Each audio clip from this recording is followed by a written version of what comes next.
Mitchell International, and I am here at the Key House, which is an innovation hub run by Munich Fabric Start. On the sofa today, we're old friends, aren't we? Yes. I've got Romain here, who's going to introduce himself to those who don't know who he is and what he does. So would you like to introduce yourself? Sure. So I'm a French citizen originally that has been living in Turkey for over 20 years. Oh, wow. First for the love of my wife, then for the love of denim. So yes, I joined the family business around 20 years ago. I had a background in business management and worked for a multinational. But I felt that I need to find passion in what I was doing. And the family business was denim, so I said, let's give it a go. And I fall in love with denim too. So really enjoy the product a lot at the beginning. But then I started to realize the environmental impact it had, so the other side of the medal. And that led me to move the company strategy to become a sustainable denim producer, which we became. We are known on the market for that. And that the milestone was really in 2019 when we opened our Blue Matters responsible production platform that is producing jeans in a responsible way for almost the European markets. But in 2020, we had the pandemic, and I had time to reflect, and I said to myself, yes, it's great to make sustainable jeans, but we need to have a bigger positive impact on fashion because for me, the pandemic was a signal of what is wrong on this world, on this planet. And I said, I need to act on that to make something positive for the textile and for the planet as well. Yes. And the reflection in my head, I had always these figures from the Ellen MacArthur Foundation saying that less than 1% of the textile produced are recycled. And it was mind-blowing for me. And I had this figure for years, but I never act on it as a garment producer. But with the pandemic, I say, hey, could I do to change that, to go from 1 to 2 to 5, 10, 100% later on? Yes. And I asked my friends from the sector, and especially James Van Hoff from Denim City in Amsterdam, House of Denim Foundation. And James told me, hey guys, Romain, if you want to do something, we should join the Denim Deal. It's a Dutch initiative that will be looking at maximizing post-consumer content in new jeans, cotton. And I joined this initiative, and in parallel to that, I started to develop my thinking and to look into what we could do to maximize recycling. Yes. And I identified some bottlenecks, which are the collection systems, the sorting of the collected waste, and after the recycling. So how do you valorize that secondary raw material back into a new material? It sounds to me like the fashion industry can learn a lot from the denim industry because it's like you're working together to solve a problem.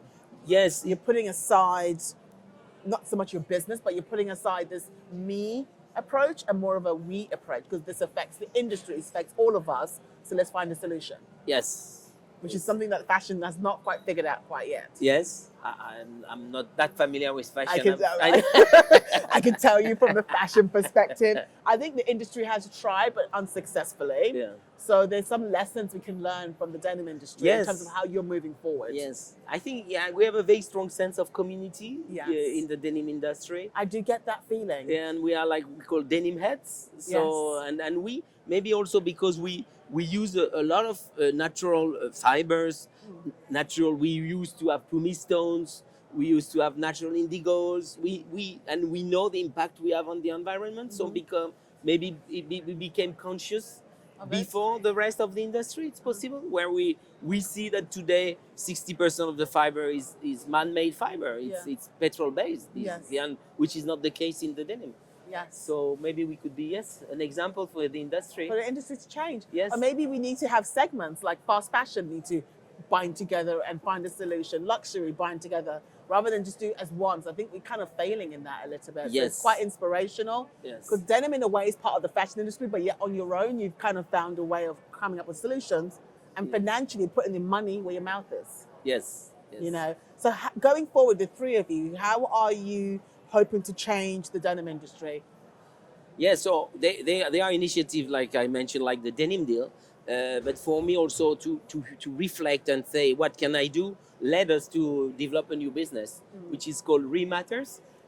textile recycling solution. So matters because our factory is called Ereks Blue Matters. Blue matters, Because yes. blue matters, but matters. So reduce, reuse, recycle, regenerate matters. So we came up with this name. And with this company, I wanted to have a positive impact. So I say, to have an impact, we need to change the industry. And let's change it by create a business that is here to catalyze change and support companies that want to go into recycling. Because what we have to understand also is that in our supply chain, usually it's a very linear supply chain. Yes. But when you move to circularity, you need to bring around the table people that were not used to work together. That's so true. In the denim world, for example, we are used to work with the mills and with the brands as a garment manufacturer. But when you go into recycling, you need to work with the collectors, with the sorters, with the recyclers that will feed back the supply chain, the mill. So I mean, the supply chain has to come back to has to become a circular supply chain, and we have to bridge the gaps between the different actors of the stakeholders of the supply chain. And that's what we do at Rematters. For example, our first client, because we created the company last year, is a collector from Switzerland. And he was collecting and reselling because, of course, you need to reuse the garments. But a share of that garments cannot be reused. And it was just a waste for him. But he says, Neil, I know that the regulation is coming up. I know that I will need to be responsible of my waste. And I want solution. And we are advising him on building the business model and the feasibility study. So we go very deep in the which technology should use to recycle, to sort and recycle. I like the fact that you've identified that around this table you need different voices in order to achieve, and it's not a problem that can just be solved with a couple of voices. Everyone has a part to play, right? Yes, and from they look at it from so different angles that they do. Yes. And then you be like, oh, I didn't see it like that. Yeah. Oh, I didn't. How would I do that? Yeah. And I feel like when you have more voices around the table, you have more solutions and more ideas. As well. So would you say that, let's say, take the Blue Zone for example? It seems to me it's become a safe space for denim brands to not only talk about the opportunities but also the challenges and find solutions. Would you say that's a fair assessment? It is a fair assessment. They really bring people together here. But another reality of the market, with my hat of a garment manufacturer, is we see a tremendous pressure on price. And with the inflation in Europe, we see that there is this glass ceiling where brands are really scared to increase their prices. And the burden, the pressure is on the garment manufacturer. So we see our margin eroding, and we cannot break that ceiling. So there is a lot of difficulties in the supply chain today. Because like if you take Turkey, we have our own local issues with the economy, with two figures inflation, like 50-60%. So your costs are rising, but the brands push you down saying, no, you cannot increase. So how do you survive? I was going to ask, it was my next question. How are you surviving? How are companies expected to survive with such pressure? Yeah, it is complicated. For example, we look at new markets, so outside of Europe, because we were really Europe focused. I had this figure. I was also at COP28, and I made a presentation on green transition for SMEs. And I found this figure saying that the retail price overall increased by 65% in the US from 93 to 2013. Wow, okay. Whereas for fashion, it's reduced by 3%. So imagine 65 one side, minus 3% in our apparel industry. That makes no sense. That makes no sense. It makes sense because it's a global supply chain. So the brands will go to the cheapest country, or will put the pressure on their supplier vendors saying, hey, if you don't match, I will come out. I think you make a very valid point there, because a lot of people always feel like you blame the brands, but the brands are not the ones who are being pressed to change. It's the actual manufacturers have the pressure from the brands, and they're your lifeline. So what do you do? And then they put pressure on below them, and it just ends up being a situation where, to be honest, brands are the masters of the whole entire operation. And if we are putting legislation in place, which I'm so glad we're doing now, hopefully that whip, the cracking of that whip, will make brands not only accountable, but also be transparent in their Yeah. thing. Because it's very easy to blame the manufacturer, but the manufacturer is only doing the bidding of the brands. Yes, yes.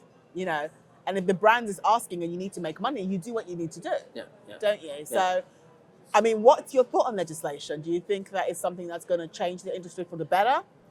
Definitely, I'm very optimistic about legislation, like the EU Green Deal and the taxation on CO2 emission. Yes. Will have a tremendous impact on the supply chain because most of the CO2 emission are from their tier 3, so which means that the raw material producer, Yes. which can be on the other side of the globe, and that if they want to reduce their CO2, the brands, they need to act on their supply chain. So how is that affecting you as a manufacturer? Because I know how legislation is affecting brands or is going to affect brands. How is it going to affect manufacturers though? Oh, it's a domino effect. So they will need to change the source of the energy, for example, moving out of coal to more sustainable, renewable energy sources. But here, if to do that, we need to be supported. Yes, Because I I'm a sustainable producer, but that was done our own will because we are a conscious supplier, Yes. and I'm a conscious human being. Yes. But I didn't get any special support from brands to do that, and they are ready to pay a very small premium for working with a green supplier. Yeah. So we need a collective action. I think so, and I think that it shouldn't just fall on manufacturers like yourself. I think everyone has a role to play, Yeah. and I think brands should financially support this situation. It is, and that's why also I became active in international organizations such as the Transformer Foundation or the Denim Deal, because if we want to change the sector, I cannot do it alone in my small ecosystem. I need to have a bigger platform. You do, Yeah. and kind of amplify the message a bit Yes. more stronger that way. Yes. Makes sense, because I'm on the manufacturer's side. I am. Thank you. So thank you so much for coming to talk to me. I look forward to seeing what you're going to do in 2024 Okay. and pushing forward the denim industry. 'Cause Yes. I personally think that fashion industry, whether it be fast fashion, luxury brands, can learn from what the denim industry is doing in terms of trying to improve, what their status, where they stand, acknowledging that you are polluters. And trying to be accountable to it, and trying to find solutions that make sense. So in 24, you are coming to our factory and Yes. to our new factory because we are investing in a new factory. We want to do smart production. So on-demand manufacturing, custom-made jeans. That is We do really already good. for a Dutch retailer that does Okay. custom-made jeans, but we want to make it bigger because we think that's where the added value is. It's not in bulk production.